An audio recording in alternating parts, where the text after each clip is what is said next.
ಓಂ ಶಾಂತಿ. ಇಂದಿನ ಮುರಳಿಯ ದಿನಾಂಕ 3/1/2026. ಪ್ರಾತಃಮುರಳಿ ಓಂ ಶಾಂತಿ ಬಾಪ್ದಾದ ಮಧುಗುಣ. ಮಧುರ ಮಕ್ಕಳೇ, ಹೆಜ್ಜೆ ಹೆಜ್ಜೆಯಲ್ಲಿ ಶ್ರೀಮತದಂತೆ ನಡೆಯುತ್ತಾ ಇರಿ. ಇದು ಬ್ರಹ್ಮಾರವರ ಮತವೇ ಅಥವಾ ಶಿವತಂದೆಯದೇ ಎಂಬುದರಲ್ಲಿ ತಬ್ಬಿಬ್ಬಾಗಬೇಡಿ. ಪ್ರಶ್ನೆ: ಒಳ್ಳೆಯ ಬುದ್ಧಿ ಇರುವ ಮಕ್ಕಳ ಯಾವ ಗುಹ್ಯ ಮಾತನ್ನು ಸಹಜವಾಗಿ ಅರಿತುಕೊಳ್ಳುತ್ತಾರೆ? ಉತ್ತರ: ಬ್ರಹ್ಮ ತಂದೆಯು ತಿಳಿಸುತ್ತಿದ್ದಾರೆಯೇ ಅಥವಾ ಶಿವತಂದೆಯು ತಿಳಿಸುತ್ತಿದ್ದಾರೆಯೇ ಎಂಬ ಮಾತನ್ನು ಒಳ್ಳೆಯ ಬುದ್ಧಿಯಿಂದ ಮಕ್ಕಳು ಸಹಜವಾಗಿಯೇ ತಿಳಿದುಕೊಳ್ಳುವರು. ಕೆಲವರಂತೂ ಇದರಲ್ಲೇ ತಬ್ಬಿಬ್ಬಾಗುತ್ತಾರೆ. ತಂದೆಯು ತಿಳಿಸುತ್ತಾರೆ, ಮಕ್ಕಳೇ, ಬಾಪ್ದಾದ ಇಬ್ಬರು ಒಟ್ಟಿಗೆ ಇದ್ದೇವೆ, ಇದರಲ್ಲಿ ನೀವು ತಬ್ಬಿಬ್ಬಾಗಬೇಡಿ, ಶ್ರೀಮತವೆಂದು ತಿಳಿದು ನಡೆಯಿರಿ. ಬ್ರಹ್ಮಣ ಮತಕ್ಕೂ ಸಹ ಶಿವತಂದೆಯು ಜವಾಬ್ದಾರನಾಗಿದ್ದಾರೆ. ಓಂ ಶಾಂತಿ. ಆತ್ಮಿಕ ತಂದೆಯು ಮಕ್ಕಳಿಗೆ ತಿಳಿಸುತ್ತಿದ್ದಾರೆ, ನೀವು ತಿಳಿದುಕೊಂಡಿದ್ದೀರಿ, ನಾವು ಬ್ರಾಹ್ಮಣರೇ ಆತ್ಮಿಕ ತಂದೆಯನ್ನು ಅರಿತಿದ್ದೇವೆ. ಪ್ರಪಂಚದಲ್ಲಿ ಯಾವುದೇ ಮನುಷ್ಯ ಮಾತ್ರರು ಆತ್ಮಿಕ ತಂದೆ ಯಾರನ್ನು ಗಾಡ್ ಫಾದರ್ ಅಥವಾ ಪರಪಿತ ಪರಮಾತ್ಮನೆಂದು ಹೇಳುತ್ತಾರೆಯೋ ಅವರನ್ನೇ ಅರಿತುಕೊಂಡಿಲ್ಲ. ಯಾವಾಗ ಆ ಆತ್ಮಿಕ ತಂದೆ ಬರುವರು ಆಗಲೇ ಆತ್ಮಿಕ ಮಕ್ಕಳಿಗೆ ಪರಿಚಯ ಕೊಡುವರು. ಈ ಜ್ಞಾನವು ಸೃಷ್ಟಿ ಆದಿಯಲ್ಲಾಗಲಿ ಅಂತ್ಯದಲ್ಲಾಗಲಿ ಇರುವುದಿಲ್ಲ. ಈಗಲೇ ನಿಮಗೆ ಈ ಜ್ಞಾನವು ಸಿಗುತ್ತದೆ. ಇದು ಸೃಷ್ಟಿಯ ಅಂತ್ಯ ಮತ್ತು ಆದಿಯ ಸಂಗಮಯುಗ ಆಗಿದೆ. ಈ ಸಂಗಮಯುಗವನ್ನು ತಿಳಿದುಕೊಂಡಿಲ್ಲ ಅಂದಮೇಲೆ ಈ ತಂದೆಯನ್ನು ಹೇಗೆ ತಿಳಿದುಕೊಳ್ಳುವರು? ಹೇ ಪತಿತ ಪಾವನ, ಬನ್ನಿ, ಬಂದು ಪಾವನ ಮಾಡಿ ಎಂದು ಹೇಳುತ್ತಾರೆ. ಆದರೆ ಆ ಪತಿತ ಪಾವನ ಯಾರು ಮತ್ತು ಯಾವಾಗ ಬರುತ್ತಾರೆ ಎಂಬುದನ್ನೇ ತಿಳಿದುಕೊಂಡಿಲ್ಲ. ತಂದೆಯು ತಿಳಿಸುತ್ತಾರೆ, ನಾನು ಯಾರಾಗಿದ್ದೇನೆ, ಹೇಗಿದ್ದೇನೆಯೋ ಅದೇ ರೀತಿ ಯಾರೂ ನನ್ನನ್ನು ಅರಿತುಕೊಂಡಿಲ್ಲ. ಯಾವಾಗ ನಾನೇ ಬಂದು ನನ್ನ ಪರಿಚಯ ಕೊಡುವೆನೋ ಆಗಲೇ ನನ್ನ ಅರಿತುಕೊಳ್ಳುವರು. ನಾನು ತನ್ನ ಮತ್ತು ಸೃಷ್ಟಿಯ ಆದಿ ಮಧ್ಯ ಅಂತ್ಯದ ಪರಿಚಯವನ್ನು ಸಂಗಮಯುಗದಲ್ಲಿ ಒಂದೇ ಬಾರಿ ಬಂದು ಕೊಡುತ್ತೇನೆ. ಕಲ್ಪದ ನಂತರ ಪುನಃ ಬರುತ್ತೇನೆ. ನಿಮಗೆ ಏನೇನು ತಿಳಿಸುತ್ತೇವೆಯೋ ಅದು ಮತ್ತೆ ಪ್ರೈಲೋಪವಾಗಿ ಬಿಡುತ್ತದೆ. ಸತ್ಯುಗದಿಂದ ಹಿಡಿದು ಕಲಿಯುಗದ ಅಂತ್ಯದವರೆಗೆ ಯಾವುದೇ ಮನುಷ್ಯ ಮಾತ್ರರು ಪರಂಪಿತ ಪರಮಾತ್ಮನಾದ ನನ್ನನ್ನು ಅರಿತುಕೊಂಡಿಲ್ಲ. ಬ್ರಹ್ಮ ವಿಷ್ಣು ಶಂಕರನಾಗಲಿ ತಿಳ್ಕೊಂಡಿಲ್ಲ. ನನ್ನನ್ನು ಮನುಷ್ಯರೇ ಕರೆಯುತ್ತಾರೆ, ಬ್ರಹ್ಮ ವಿಷ್ಣು ಶಂಕರರು ಕರೆಯುವುದಿಲ್ಲ. ಮನುಷ್ಯರು ದುಃಖಿಯಾದಾಗಲೇ ಕರೆಯುತ್ತಾರೆ. ಸೂಕ್ಷ್ಮವತನದ ಮಾತೇ ಇಲ್ಲ. ಆತ್ಮಿಕ ತಂದೆಯು ಬಂದು ತನ್ನ ಆತ್ಮಿಕ ಮಕ್ಕಳು ಅರ್ಥಾತ್ ಆತ್ಮಗಳಿಗೆ ಕುಳಿತು ತಿಳಿಸಿಕೊಡುತ್ತಾರೆ. ಅಂದಮೇಲೆ ಆ ಆತ್ಮಿಕ ತಂದೆಯ ಹೆಸರೇನು? ಅವರಿಗೆ ಬಾಬಾ ಎಂದು ಹೇಳಲಾಗುತ್ತದೆ. ಅಂದಮೇಲೆ ಅವಶ್ಯವಾಗಿ ಏನಾದರೂ ಹೆಸರಿರಬೇಕಲ್ವೇ? ಅವರ ಸತ್ಯವಾದ ಹೆಸರಿದೆ, ಗಾಯನವಿದೆ, ಸದಾಶಿವ. ಇದು ಪ್ರಸಿದ್ಧವಾಗಿದೆ. ಆದರೆ ಮನುಷ್ಯರು ಅನೇಕ ಹೆಸರುಗಳನ್ನು ಇಟ್ಟುಬಿಟ್ಟಿದ್ದಾರೆ. ಭಕ್ತಿ ಮಾರ್ಗದಲ್ಲಿ ತನ್ನದೇ ಬುದ್ಧಿಯಿಂದ ಈ ಲಿಂಗ ರೂಪವನ್ನು ಮಾಡಿಬಿಟ್ಟಿದ್ದಾರೆ. ಆದರೂ ಸಹ ಹೆಸರೇ ಶಿವನಂದೇ ಇದೆ. ತಂದೆಯು ತಿಳಿಸುತ್ತಾರೆ, ನಾನು ಒಂದು ಬಾರಿ ಬರುತ್ತೇನೆ, ಬಂದು ಮುಕ್ತಿ ಜೀವನ್ಮುಕ್ತಿಯ ಆಸ್ತಿಯನ್ನು ಕೊಡುತ್ತೇನೆ. ಮನುಷ್ಯರು ಬಲೆ ಮುಕ್ತಿಧಾಮ ನಿರ್ವಾಣಧಾಮ ಎಂದು ಹೆಸರು ತೆಗೆದುಕೊಳ್ಳುತ್ತಾರೆ, ಆದರೆ ಅರ್ಥಕೊಂಡಿಲ್ಲ. ತಂದೆಯನ್ನಾಗಲಿ ದೇವತೆಯನ್ನಾಗಲಿ ಅರ್ತಿಲ್ಲ. ತಂದೆಯು ಭಾರತದಲ್ಲಿ ಬಂದು ಹೇಗೆ ರಾಜಧಾನಿಯನ್ನು ಸ್ಥಾಪನೆ ಮಾಡುತ್ತಾರೆಂದು ಯಾರಿಗೂ ತಿಳಿದಿಲ್ಲ. ಪರಂಪಿತ ಪರಮಾತ್ಮ ಹೇಗೆ ಬಂದು ಆದಿ ಸನಾತನ ದೇವಿ ದೇವತಾ ಧರ್ಮದ ಸ್ಥಾಪನೆ ಮಾಡುತ್ತಾರೆಂಬುದು ಶಾಸ್ತ್ರಗಳಲ್ಲಿಯೂ ಇಲ್ಲ. ಸತ್ಯಯುಗದಲ್ಲಿ ದೇವತೆಗಳಿಗೆ ಜ್ಞಾನವಿತ್ತು, ಅದು ಪ್ರೈಲೋಪವಾಯಿತು ಎಂದಲ್ಲ. ಒಂದು ವೇಳೆ ದೇವತೆಗಳಲ್ಲಿ ಈ ಜ್ಞಾನ ಇದ್ದಿದ್ದೇ ಆದರೆ ಅದು ನಡೆದು ಬರ್ತಿತ್ತು. ಇಸ್ಲಾಂ, ಬೌದ್ಧ ಮೊದಲಾದ ಯಾರೆಲ್ಲರೂ ಇದ್ದಾರೆಯೋ ಅವರ ಜ್ಞಾನ ನಡೆದು ಬರುತ್ತದೆ. ಈ ಜ್ಞಾನವು ಪ್ರೈಲೋಪವಾಗಿ ಬಿಡುತ್ತದೆ ಎಂಬುದನ್ನು ಎಲ್ಲರಿಗೂ ಗೊತ್ತಿದೆ. ನಾನು ಯಾವಾಗ ಬರುತ್ತೇನೆಯೋ ಆಗ ಆತ್ಮರ ಪತಿತರಾಗಿ ರಾಜ್ಯವನ್ನು ಕಳೆದುಕೊಂಡು ಕುಳಿತಿದ್ದಾರೆ. ಅವರನ್ನೇ ಬಂದು ಮತ್ತೆ ಪಾವನರನ್ನಾಗಿ ಮಾಡುತ್ತೇನೆ. ಭಾರತದಲ್ಲಿ ರಾಜ್ಯವಿತ್ತು, ಮತ್ತೆ ಹೇಗೆ ಕಳೆದುಕೊಂಡರು ಎಂಬುದನ್ನು ಯಾರೂ ತಿಳ್ಕೊಂಡಿಲ್ಲ. ಆದ್ದರಿಂದ ತಂದೆಯು ತಿಳಿಸುತ್ತಾರೆ, ಮಕ್ಕಳಿಗೆ ಎಷ್ಟೊಂದು ತುಚ್ಛ ಬುದ್ಧಿಯಾಗಿದೆ. ನಾನು ಮಕ್ಕಳಿಗೆ ಈ ಜ್ಞಾನವನ್ನು ನೀಡಿ ಪ್ರಾರಬ್ಧವನ್ನು ಕೊಡುತ್ತೇನೆ, ನಂತರ ಎಲ್ಲರೂ ಮರೆತು ಹೋಗುತ್ತಾರೆ. ತಂದೆಯು ಹೇಗೆ ಬಂದರು, ಹೇಗೆ ಮಕ್ಕಳಿಗೆ ಶಿಕ್ಷಣ ಕೊಟ್ಟರು ಎಲ್ಲವನ್ನು ಮರೆತು ಬಿಡುತ್ತಾರೆ. ಇದೂ ಸಹ ಡ್ರಾಮಾದಲ್ಲಿ ನಿಗದಿಯಾಗಿದೆ. ಮಕ್ಕಳಿಗೆ ವಿಚಾರ ಸಾಗರ ಮಂಥನ ಮಾಡುವ ಬಹಳ ವಿಶಾಲ ಬುದ್ಧಿ ಬೇಕು. ತಂದೆ ತಿಳಿಸುತ್ತಾರೆ, ಯಾವ ಶಾಸ್ತ್ರ ಇತ್ಯಾದಿಗಳನ್ನು ನೀವು ಓದುತ್ತಾ ಬಂದಿದ್ದೀರೋ ಇವು ಸತ್ಯ ತ್ರೇತಾಯುಗದಲ್ಲಿ ಓದುತ್ತಿರಲಿಲ್ಲ, ಅಲ್ಲಿ ಇರಲೇ ಇಲ್ಲ. ನೀವು ಈ ಜ್ಞಾನವನ್ನು ಮರೆತು ಹೋಗುತ್ತೀರಿ. ಮತ್ತೆ ಗೀತಾ ಇತ್ಯಾದಿ ಶಾಸ್ತ್ರಗಳೆಲ್ಲವೂ ಎಲ್ಲಿಂದ ಬಂದವು? ಯಾರು ಈ ಗೀತೆಯನ್ನು ಕೇಳಿ ಈ ಪದವಿಯನ್ನು ಪಡೆದರೋ ಅವರಿಗೆ ಇದು ಗೊತ್ತಿಲ್ಲ. ಅಂದಮೇಲೆ ಮತ್ಯಾರು ಹೇಗೆ ತಿಳಿದುಕೊಳ್ಳುವರು? ನಾವು ಹೇಗೆ ಮನುಷ್ಯರಿಂದ ದೇವತೆಗಳಾದೆವು ಎಂಬುದನ್ನು ದೇವತೆಗಳೂ ಸಹ ತಿಳಿದುಕೊಳ್ಳಲು ಸಾಧ್ಯವಿಲ್ಲ. ಆ ಪುರುಷಾರ್ಥದ ಪ್ರಾರಬ್ಧ ನಿಂತು ಹೋಯಿತು. ನಿಮ್ಮ ಪ್ರಾರಬ್ಧವು ಆರಂಭವಾಯಿತು ಅಂದಮೇಲೆ ಅಲ್ಲಿ ಈ ಜ್ಞಾನವಿರಲು ಹೇಗೆ ಸಾಧ್ಯ? ಈ ಜ್ಞಾನವು ನಿಮಗೆ ಕಲ್ಪದ ಮೊದಲಿನ ತರ ಪುನಃ ನಿಮಗೆ ಸಿಗುತ್ತದೆ. ನಿಮಗೆ ರಾಜ್ಯಯೋಗವನ್ನು ಕಲಿಸಿ ಪ್ರಾರಬ್ಧವನ್ನು ಕೊಡುತ್ತದೆ. ಅಲ್ಲಂತೂ ದುರ್ಗತಿ ಇರುವುದೇ ಇಲ್ಲ. ಆದ್ದರಿಂದ ಅಲ್ಲಿ ಜ್ಞಾನದ ಮಾತು ಬರುವುದಿಲ್ಲ. ವಾಸ್ತವದಲ್ಲಿ ಸದ್ಗತಿ ಪಡೆಯುವುದಕ್ಕಾಗಿ ಜ್ಞಾನ ಬೇಕಾಗಿದೆ. ಅದನ್ನು ಕೊಡುವವರು ಒಬ್ಬರೇ ಸದ್ಗತಿಯಾಗಿದ್ದಾರೆ. ಸದ್ಗತಿ ಕೊಡುವವರು ತಂದೆಯಾಗಿದ್ದಾರೆ. ಸದ್ಗತಿ ಮತ್ತು ದುರ್ಗತಿಯ ಶಬ್ದವು ಇಲ್ಲಿಯೇ ಬರುತ್ತದೆ. ಭಾರತವಾಸಿಗಳೇ ಸದ್ಗತಿಯನ್ನು ಪಡೆಯುತ್ತಾರೆ. ಸ್ವರ್ಗದ ರಚಯಿತನು ಸ್ವರ್ಗವನ್ನು ರಚಿಸಿದರು ಎಂದು ತಿಳಿಸುತ್ತಾರೆ. ಆದರೆ ಯಾವಾಗ ರಚಿಸಿದರು ಎಂಬುದೇನು ಗೊತ್ತಿಲ್ಲ. ಶಾಸ್ತ್ರಗಳಲ್ಲಿ ಲಕ್ಷಾಂತರ ವರ್ಷಗಳೆಂದು ಬರೆದು ಬಿಟ್ಟಿದ್ದಾರೆ. ತಂದೆಯು ತಿಳಿಸುತ್ತಾರೆ, ಮಕ್ಕಳೇ, ನಾನು ಪುನರ್ ಜ್ಞಾನವನ್ನು ಕೊಡುತ್ತೇನೆ. ಮತ್ತೆ ಈ ಜ್ಞಾನ ಸಮಾಪ್ತಿಯಾಗುತ್ತದೆ. ಭಕ್ತಿಯು ಪ್ರಾರಂಭವಾಗುತ್ತದೆ. ಅರ್ಧಕಲ್ಪ ಜ್ಞಾನ, ಅರ್ಧಕಲ್ಪ ಭಕ್ತಿಯಾಗಿದೆ. ಇದನ್ನು ಸಹ ಯಾರು ತಿಳ್ಕೊಂಡಿಲ್ಲ. ಸತ್ಯುಗದ ಆಯುಷ್ಯ ಲಕ್ಷಾಂತರ ವರ್ಷಗಳನ್ನು ಹೇಳಿದ್ದಾರೆ. ಅಂದಮೇಲೆ ಹೇಗೆ ಅರ್ಥವಾಗಬೇಕು? 5,000 ವರ್ಷಗಳ ಮಾತನ್ನು ಸಹ ಮರೆತು ಹೋಗಿದ್ದಾರೆ. ಅಂದಮೇಲೆ ಲಕ್ಷಾಂತರ ವರ್ಷಗಳ ಮಾತನ್ನು ಹೇಗೆ ತಿಳಿದುಕೊಳ್ಳಲು ಸಾಧ್ಯ? ಏನೇನೋ ತಿಳಿದುಕೊಂಡಿಲ್ಲ. ತಂದೆಯು ಎಷ್ಟು ಸಹಜವಾಗಿ ತಿಳಿಸುತ್ತಾರೆ. ಕಲ್ಪದ ಆಯುಷ್ಯವು 5,000 ವರ್ಷಗಳಾಗಿವೆ. 4 ಯುಗಗಳ ಅವಧಿಯು ಸಮನಾಗಿ 1250 ವರ್ಷಗಳಾಗಿವೆ. ಬ್ರಾಹ್ಮಣರದು ಇದು ಅಧಿಕ ಯುಗವಾಗಿದೆ. ಈ 4 ಯುಗಗಳಿಗಿಂತ ಬಹಳ ಚಿಕ್ಕದಾದ ಯುಗವಾಗಿದೆ ಅಂದಾಗ ತಂದೆಯು ಭಿನ್ನ ರೂಪದಿಂದ ಹೊಸ ಹೊಸ ಮಾತುಗಳನ್ನು ಮಕ್ಕಳಿಗೆ ಸಹಜವಾಗಿ ತಿಳಿಸುತ್ತಿರುತ್ತಾರೆ. ನೀವೇ ಧಾರಣೆ ಮಾಡಬೇಕಾಗಿದೆ. ನೀವೇ ಪರಿಶ್ರಮ ಪಡಬೇಕಾಗಿದೆ. ಬ್ರಾಹ್ಮಣಾನುಸಾರ ಏನೇನೋ ತಿಳಿಸುತ್ತಾ ಬಂದಿದ್ದೇನೆಯೋ ಆ ಪಾತ್ರ ನಡೆಯುತ್ತಾ ಬಂದಿದೆ. ಏನೇನು ತಿಳಿಸಬೇಕಿತ್ತೋ ಅದನ್ನು ಇಂದು ತಿಳಿಸುತ್ತಿದ್ದೇನೆ. ಸಮಯಕ್ಕನುಸಾರವಾಗಿ ಅದು ಇಮರ್ಜ್ ಆಗುತ್ತಾ ಹೋಗುತ್ತದೆ. ನೀವು ಕೇಳುತ್ತಾ ಹೋಗುತ್ತೀರಿ. ನೀವೇ ಧಾರಣೆ ಮಾಡಬೇಕು ಮತ್ತು ಮಾಡಿಸಬೇಕಾಗಿದೆ. ನಾನಂತೂ ಧಾರಣೆ ಮಾಡಬೇಕಾಗಿಲ್ಲ.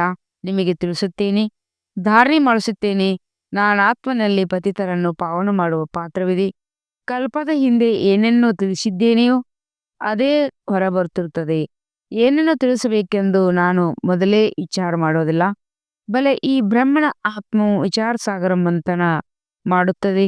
ಇವರು ವಿಚಾರ ಸಾಗರ ಮಂಥನ ಮಾಡಿ ತಿಳಿಸುತ್ತಾರೆ ಅಥವಾ ತಂದೆಯು ತಿಳಿಸುತ್ತಾರೆಯೇ? ಇವು ಬಹಳ ಗುಹ್ಯ ಮಾತುಗಳಾಗಿವೆ. ಇದರಲ್ಲಿ ಬಹಳ ಒಳ್ಳೆಯ ಬುದ್ಧಿ ಬೇಕು. ಯಾರು ಸರ್ವೀಸಿನಲ್ಲಿ ತತ್ಪರಾಗಿರುವರೋ ಅವರಿಗೆ ವಿಚಾರ ಸಾಗರ ಮಂಥನ ನಡೆಯುತ್ತಿರುತ್ತದೆ. ವಾಸ್ತವದಲ್ಲಿ ಕನ್ಯೆಯರು ಬಂಧನ ಮುಕ್ತರಾಗಿರುತ್ತಾರೆ. ಅವರು ಈ ಆತ್ಮಿಕ ವಿದ್ಯೆಯಲ್ಲಿ ತೊಡಗಬೇಕಾಗಿದೆ. ಬಂಧನವಂತೂ ಯಾವುದೂ ಇಲ್ಲ. ಕುಮಾರಿಯರು ಬಹಳ ಚೆನ್ನಾಗಿ ಅನ್ಯರನ್ನು ಮೇಲೆತ್ತಬಹುದು. ಅವರಿಗೆ ಇರುವುದೇ ಓದಿಸುವುದು ಮತ್ತು ಓದುವುದು. ಕುಮಾರಿಯರು ಸಂಪಾದನೆ ಮಾಡಬೇಕೆಂಬ ಅವಶ್ಯಕತೆ ಇಲ್ಲ. ಕುಮಾರಿಯು ಒಂದು ವೇಳೆ ಬಹಳ ಚೆನ್ನಾಗಿ ಜ್ಞಾನವನ್ನು ಅರಿತುಕೊಂಡರೆ ಎಲ್ಲದಕ್ಕಿಂತ ಒಳ್ಳೆಯದು. ಬುದ್ಧಿವಂತರಾಗಿದ್ದರೆ ಈ ಆತ್ಮಿಕ ಸಂಪಾದನೆಯಲ್ಲೇ ತೊಡಗಿಬಿಡುವರು. ಕೆಲವರಂತೂ ಬಹಳ ಆಸಕ್ತಿಯಿಂದ ಲೌಕಿಕ ವಿದ್ಯೆಯನ್ನು ಓದುತ್ತಿರುತ್ತಾರೆ. ಆದರೆ ತಿಳಿಸುವುದೇನೆಂದರೆ ಇದರಿಂದ ಏನೂ ಲಾಭವಿಲ್ಲ. ನೀವು ಈ ಆತ್ಮಿಕ ವಿದ್ಯೆಯನ್ನು ಓದಿ ಸರ್ವೀಸಿನಲ್ಲಿ ತೊಡಗಿರಿ. ಇದರ ಮುಂದೆ ಆ ವಿದ್ಯೆ ಏನೂ ಪ್ರಯೋಜನಕ್ಕಿಲ್ಲ. ಅದನ್ನು ಓದಿ ಮತ್ತೆ ಗೃಹಸ್ಥಿ ವ್ಯವಹಾರದಲ್ಲಿ ಹೊರಟು ಹೋಗುತ್ತಾರೆ. ಗೃಹಸ್ಥಿ ಮಾತೆಯರಾಗಿ ಬಿಡುತ್ತಾರೆ. ಕನ್ಯೆಯರಂತೂ ಈ ಜ್ಞಾನದಲ್ಲಿ ತೊಡಗಬೇಕು. ಹೆಜ್ಜೆ ಹೆಜ್ಜೆಯಲ್ಲಿ ಶ್ರೀಮತದಂತೆ ನಡೆದು ಧಾರಣೆಯಲ್ಲಿ ತೊಡಗಬೇಕಾಗಿದೆ. ಮಮ್ಮಾರವರು ಆರಂಭದಲ್ಲಿಯೇ ಬಂದರು ಮತ್ತು ಈ ವಿದ್ಯೆಯಲ್ಲಿ ತೊಡಗಿಬಿಟ್ಟರು. ಉಳಿದಂತೆ ಎಷ್ಟೊಂದು ಮಂದಿ ಕುಮಾರಿಯರು ಮಾಯವಾದರು. ಕುಮಾರಿಯರಿಗೆ ಬಹಳ ಒಳ್ಳೆಯ ಅವಕಾಶವಿದೆ. ಶ್ರೀಮಂತದಂತೆ ನಡೆದಿದ್ದೇ ಆದರೆ ಅವರ ಬಹಳ ಒಳ್ಳೆಯ ಪದವಿ ಇದೆ. ಇದು ಶ್ರೀಮತವೇ ಅಥವಾ ಬ್ರಹ್ಮಾರೂಢ ಮತವೇ ಎಂಬುದರಲ್ಲಿ ತಬ್ಬಿಬ್ಬಾಗುತ್ತಾರೆ. ಆದರೂ ಸಹ ಇದು ತಂದೆಯ ರಥವಲ್ಲವೇ? ಇದರಿಂದ ಏನಾದರೂ ತಪ್ಪಾದರೂ ಸಹ ನೀವು ಶ್ರೀಮತದಂತೆ ನಡೆಯುತ್ತಾ ಇದ್ದೇವೆ. ಇದ್ದಿದ್ದೇ ಆದರೆ ಸ್ವಯಂ ತಂದೆ ಅದನ್ನು ಸರಿಪಡಿಸುತ್ತಾರೆ. ಶ್ರೀಮತವು ಸಿಗುವುದೇ ಇವರ ಮೂಲಕ ಅಂದಾಗ ಸದಾ ತಿಳಿದುಕೊಳ್ಳಿ. ಶ್ರೀಮತವೇ ಸಿಗಲಿ ಅಥವಾ ಮತ್ತೇನೇ ಇರಲಿ, ಜವಾಬ್ದಾರನು ತಂದೆಯಾಗಿದ್ದಾರೆ. ಇದರಿಂದ ಏನಾದರೂ ಆದರೂ ಸಹ ಅದಕ್ಕೆ ನಾನು ಜವಾಬ್ದಾರನಾಗಿದ್ದೇನೆ ಎಂದು ಶಿವತಂದೆ ಹೇಳುತ್ತಾರೆ. ಡ್ರಾಮಾದಲ್ಲಿ ಈ ರಹಸ್ಯವು ನಿಗದಿಯಾಗಿದೆ. ಇವರನ್ನು ಸಹ ಸುಧಾರಣೆ ಮಾಡುತ್ತಾರೆ. ಆದರೂ ತಂದೆಯಲ್ಲವೇ? ಬಾಪ್ತಾದ ಇಬ್ಬರೂ ಒಟ್ಟಿಗೆ ಇದ್ದೇವೆ. ಆದ್ದರಿಂದ ಅನೇಕರು ಇದನ್ನು ಶಿವತಂದೆಯು ಹೇಳುತ್ತಾರೆ ಅಥವಾ ಬ್ರಹ್ಮಾರವರು ಹೇಳುತ್ತಾರೆ ಎಂದು ತಬ್ಬಿಬ್ಬಾಗುತ್ತಾರೆ. ಒಂದು ವೇಳೆ ಶಿವತಂದೆಯೇ ಮತ ಕೊಡುತ್ತಾರೆಂದು ತಿಳಿದುಕೊಳ್ಳುವುದಾದರೆ ಎಂದೂ ಅಲುಗಾಡುವುದಿಲ್ಲ. ಶಿವತಂದೆಯು ಏನು ತಿಳಿಸುವರೋ ಅದು ಸತ್ಯವೇ ಆಗಿದೆ.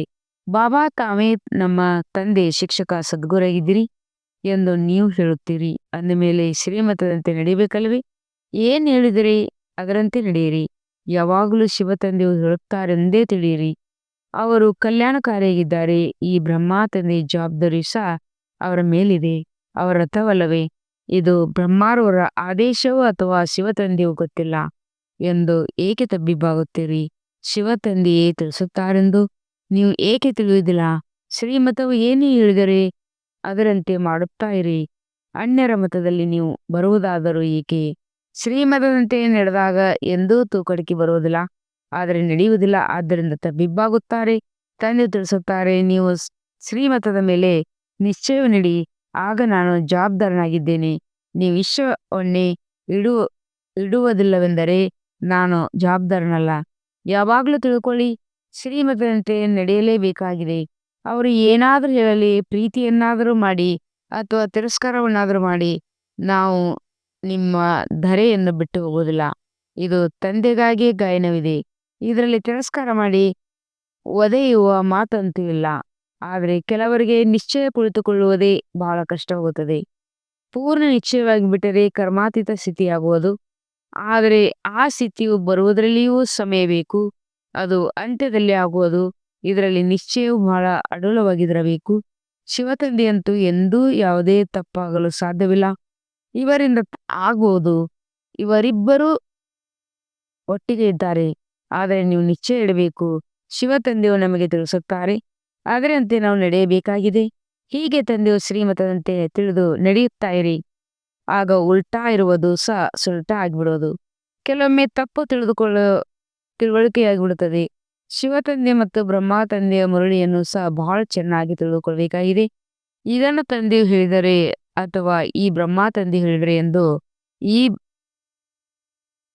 ಬ್ರಹ್ಮಾರವರು ಮುರಳಿಯ ಮಧ್ಯದಲ್ಲಿ ಮಾತನಾಡುವುದಿಲ್ಲ ಎಂದಲ್ಲ, ಆದರೆ ತಂದೆ ತಿಳಿಸಿದ್ದಾರೆ. ಬಲೆ ಈ ಬ್ರಹ್ಮಾರವರಿಗೆ ಏನೂ ಗೊತ್ತಿಲ್ಲವೆಂದೇ ತಿಳ್ಕೊಳ್ಳಿ.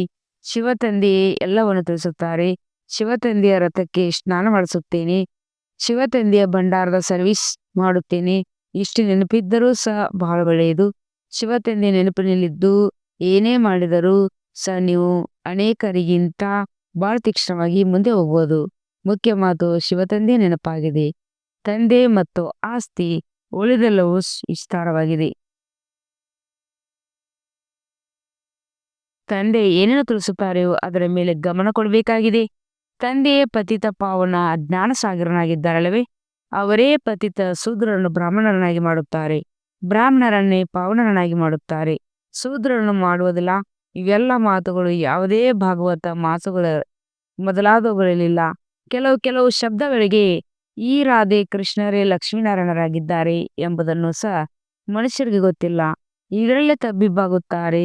ದೇವತೆಗಳು ಸೂರ್ಯವಂಶಿ ಚಂದ್ರವಂಶಿಯರಾಗಿದ್ದಾರೆ. ಲಕ್ಷ್ಮೀನಾರಾಯಣರ ರಾಜಧಾನಿ ರಾಮ್ ಸೀತೆಯರ ರಾಜಧಾನಿ ತಂದೆ ತಿಳಿಸುತ್ತಾರೆ. ಭಾರತವಾಸಿ ಮಧುರ ಮಕ್ಕಳೇ, ನೆನಪು ಮಾಡಿಕೊಳ್ಳಿ, ಲಕ್ಷಾಂತರ ವರ್ಷಗಳ ಮಾತಿಲ್ಲ, ಇದು ನನ್ನೇ ಮಾತಾಗಿದೆ. ನಿಮಗೆ ರಾಜ್ಯವನ್ನು ಕೊಟ್ಟಿದ್ದೇನು, ಇಷ್ಟು ಅಪಾರ ಧನ ಸಂಪತ್ತನ್ನು ಕೊಟ್ಟಿದ್ದೇನು, ಇಡೀ ವಿಶ್ವದ ಮಾಲೀಕನಾಗಿ ಮಾಡಿದೆನು, ಮತ್ಯಾವುದೇ ಖಂಡವಿರಲಿಲ್ಲ. ನಂತರ ನಿಮಗೆ ಏನಾಯಿತು? ವಿದ್ವಾಂಸ ಆಚಾರ್ಯರ ಪಂಡಿತರು ಸಹ ಈ ಮಾತುಗಳನ್ನು ತಿಳ್ಕೊಂಡಿಲ್ಲ. ತಂದೆ ತಿಳಿಸುತ್ತಾರೆ, ಅರೇ ಭಾರತವಾಸಿಗಳೇ, ನಿಮಗೆ ರಾಜ್ಯ ಭಾಗ್ಯವನ್ನು ಕೊಟ್ಟಿದ್ದೇನೆ. ಎಷ್ಟೊಂದು ನಿಮಗೆ ಹಣವನ್ನು ಕೊಟ್ಟೆನು, ನೀವು ಎಲ್ಲಿ ಕಳೆದಿರಿ ಎಂದು ಶಿವತಂದೆಯು ತಿಳುತ್ತಾರೆಂಬುದನ್ನು ನೀವು ಸಹ ಹೇಳುತ್ತೀರಿ. ತಂದೆಯ ಆಸ್ತಿ ಎಷ್ಟು ಬಲವಾಗಿದೆ. ತಂದೆಯೇ ಹೇಳುತ್ತಾರಲ್ಲವೇ? ಅಥವಾ ತಂದೆಯು ಹೊರಟು ಹೋಗೋದರೆ ಮಿತ್ರ ಸಂಬಂಧಿಗಳು ಕೇಳುತ್ತಾರೆ, ತಂದೆಯು ನಿಮಗೆ ಇಷ್ಟು ಹಣವನ್ನು ಕೊಟ್ಟರು, ನೀವು ಎಲ್ಲಿ ಕಳೆದಿರಿ ಎಂದು. ಇಲ್ಲಂತೂ ಬೇದಿನ ತಂದೆಯಾಗಿದ್ದಾರೆ. ಹದ್ದಿನ ತಂದೆಯು ಕವಡೆಯಿಂದ ವಜ್ರ ಸಮಾನನಾಗಿ ಮಾಡಿದರು. ಇಷ್ಟೊಂದು ರಾಜ್ಯವನ್ನು ಕೊಟ್ಟರು. ಈ ಹಣವೆಲ್ಲವೂ ಎಲ್ಲಿ ಹೋಯಿತು? ನೀವು ಏನು ಉತ್ತರ ನೀಡುವಿರಿ? ಯಾರಿಗೆ ಅರ್ಥವಾಗುವುದಿಲ್ಲ. ನೀವು ಹೇಗೆ ಇಷ್ಟೊಂದು ಕಂಗಾಲರಾದ್ರಿ? ಎಂದು ತಂದೆಯು ಹೇಳುವುದು ಸರಿಯಾಗಿದೆ ಎಂದು ನೀವು ತಿಳಿದುಕೊಳ್ಳುತ್ತೀರಿ. ಮೊದಲು ಎಲ್ಲವೂ ಸತೋಪ್ರಧಾನವಾಗಿತ್ತು, ನಂತರ ಕಲೆಗಳು ಕಡಿಮೆಯಾಗುತ್ತಾ ಹೋಯಿತು, ಆದ್ದರಿಂದ ಎಲ್ಲವೂ ಕಡಿಮೆಯಾಗುತ್ತಾ ಹೋಗುತ್ತದೆ. ಸತ್ಯುಗದಲ್ಲಂತೂ ಸತೋಪ್ರಧಾನವರಿದ್ದಾರೆ. ಲಕ್ಷ್ಮೀನಾರಾಯಣ ರಾಜ್ಯವಿತ್ತು. ರಾಧೆ ಕೃಷ್ಣನ್ಗಿಂತ ಲಕ್ಷ್ಮೀನಾರಾಯಣರ ಹೆಸರು ಹೆಚ್ಚು ಪ್ರಸಿದ್ಧವಾಗಿದೆ. ಅವರಿಗೆ ಯಾರಾದರೂ ನಿಂದನೆ ಮಾತನ್ನು ಬರೆಯುವುದಿಲ್ಲ. ಮತ್ತೆಲ್ಲ ಪ್ರತಿಯು ನಿಂದನೆಯನ್ನು ಬರೆದಿದ್ದಾರೆ. ಲಕ್ಷ್ಮೀನಾರಾಯಣರ ರಾಜ್ಯದಲ್ಲಿ ದೈತ್ಯರಿದ್ದರು ಎಂಬ ಮಾತನ್ನು ಯಾರು ಹೇಳುವುದಿಲ್ಲ.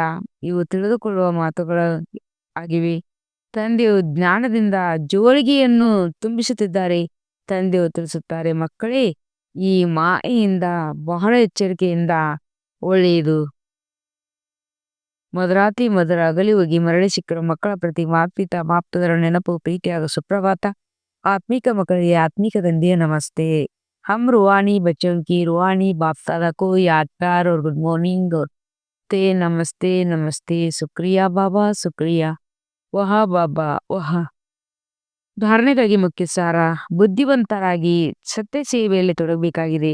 ಜವಾಬ್ದಾರನು ಒಬ್ಬ ತಂದೆಯಾಗಿದ್ದಾರೆ. ಆದ್ದರಿಂದ ಶ್ರೀಮತದಲ್ಲಿ ಸಂಶಯ ಬರಬಾರದು. ನಿಶ್ಚಯ ಅಡೋಲರಾಗಬೇಕಾಗಿದೆ.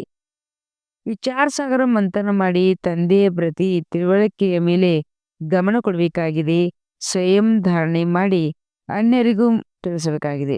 ವರದಾನ: ತಮ್ಮ ಅನಾದಿ ಆದಿ ಸತ್ಯ ಸ್ವರೂಪವನ್ನು ಅನುಭೂತಿ ಮಾಡಿಕೊಂಡು ಅಂತ ಸಂಪೂರ್ಣ ಪವಿತ್ರ ಭವ. ಆತ್ಮದಲ್ಲಿ ಅನಾದಿ ಹಾಗೂ ಆದಿ ಎರಡೂ ಕಾಲದ ಸತ್ಯ ಸ್ವರೂಪವು ಪವಿತ್ರತೆಯಾಗಿದೆ. ಆ ಪವಿತ್ರತೆಯು